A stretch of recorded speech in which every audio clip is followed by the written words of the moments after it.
Okay, so what we're making tonight is a bacon and cheese pork chop. We're going to start it over here on this side of the stove. First thing we have, and let me tell you this comes from Pound Dropper, and I'm not making it exactly the same. Hers is bacon and Swiss chicken or pork chop, and I went specifically looking for a pork chop, and I found this one, but I don't have Swiss, so I'm just using one of the cheeses I have. So I have already preheated. You see I got it a little bit hot, as usual. Preheated my heavy pan here. I have 4 slices of bacon. Now I can't tell you what kind it is. Let me drop it. Stop making sounds. I can't tell you what kind it is because I have already cut it in half when I used it the other day and put it in a little baggie. So it's in the fridge, it's not in its package. Had I planned ahead, I would have written myself a note. But I'm just going with a generic bacon that I found in the app and giving it 2 packs at 1 slice. So we're just going to dice it up. Trying to break it up a little bit here.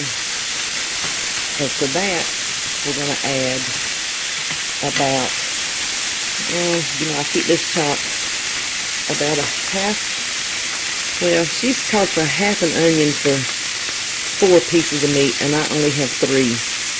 But onions is one of those things, like I tell you, it's kind of subjective. You either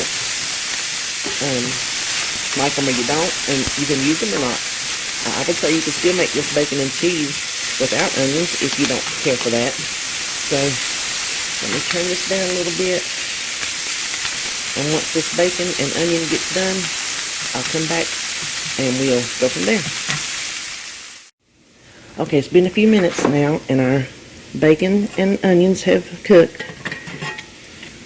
I'm just going to put it in here to drain. Now the recipe says, let me take this off the heat. The recipe says to cook the pork chops in the fat that's left behind. So I think, and I've never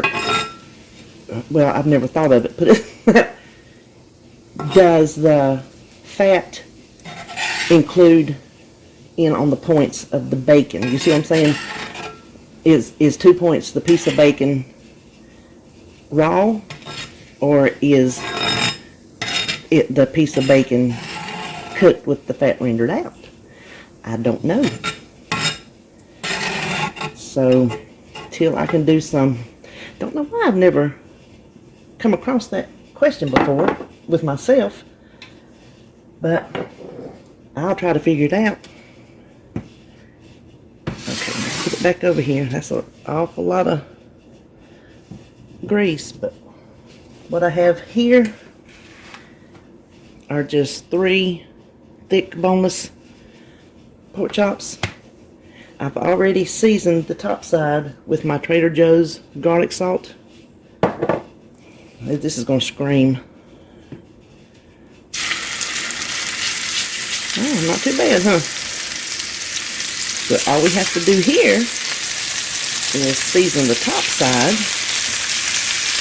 At least I'm not going to do that in front of you. I'm going to season the top, cook them 4 to 5 minutes to 6 minutes per side until they're done, and we'll top them.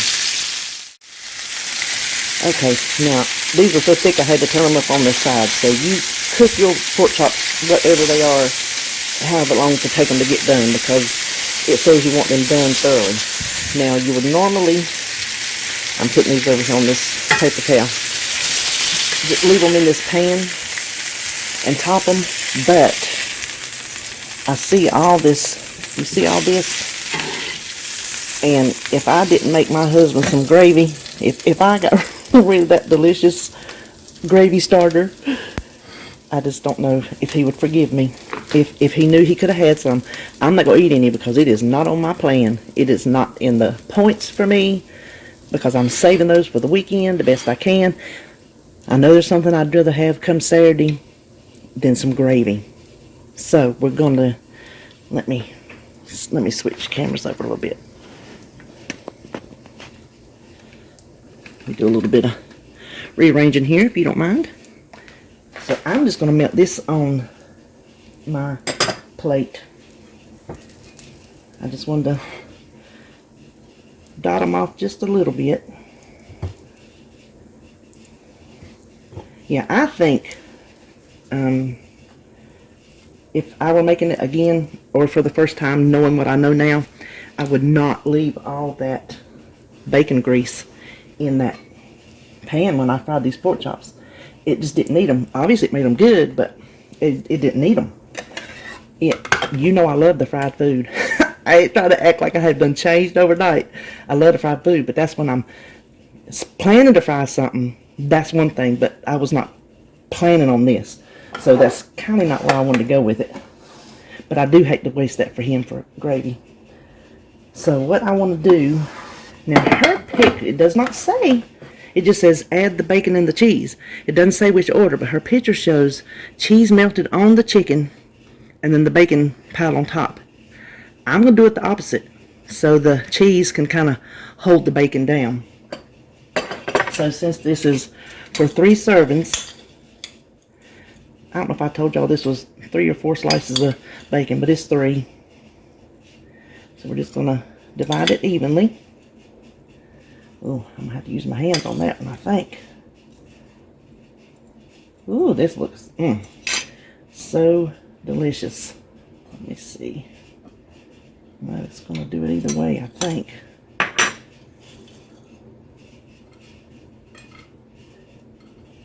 I'm going to lose that bacon sitting sideways. I'm leaving my burner on so I can go ahead and make that gravy when I get through here. Oh my goodness.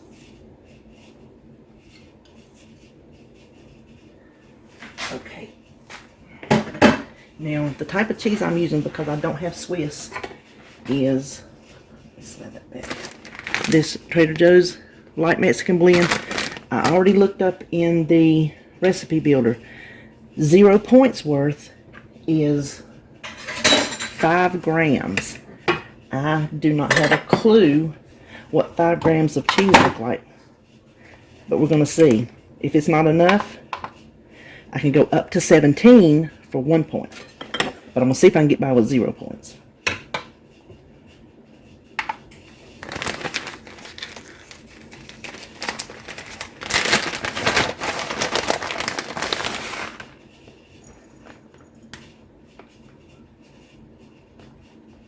No, we're going to have to go 1 point. That is not going to be enough. No way. No way. I think 14. I'm going to give it the whole 17. And we'll see.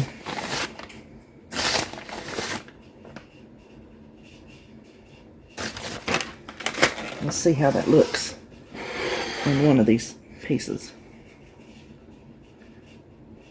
Yeah, I think putting that on top is the way to go to kind of glue that bacon down when we get it out to move it.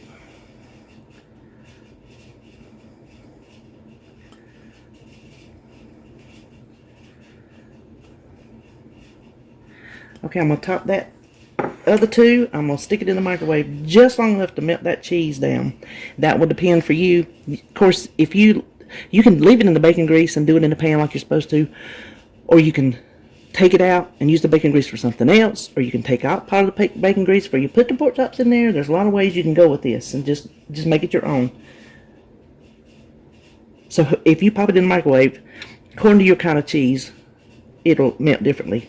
So I'll come back and show you the finished product, and ooh, I'm excited. I can't wait. Okay, here it is. Look at that. How good does that look? Oh my gosh. You know I've got to cut into it. I've got to give it a try.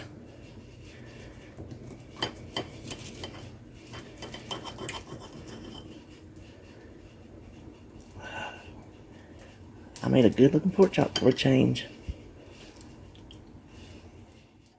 Okay, let me tell you.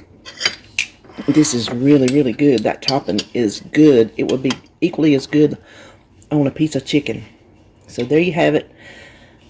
Pound Droppers Bacon and Swiss pork chop or chicken that I'm just going to call bacon and cheese pork chop. How about that? Alright, I hope you enjoyed this short little video. I'll talk to you later.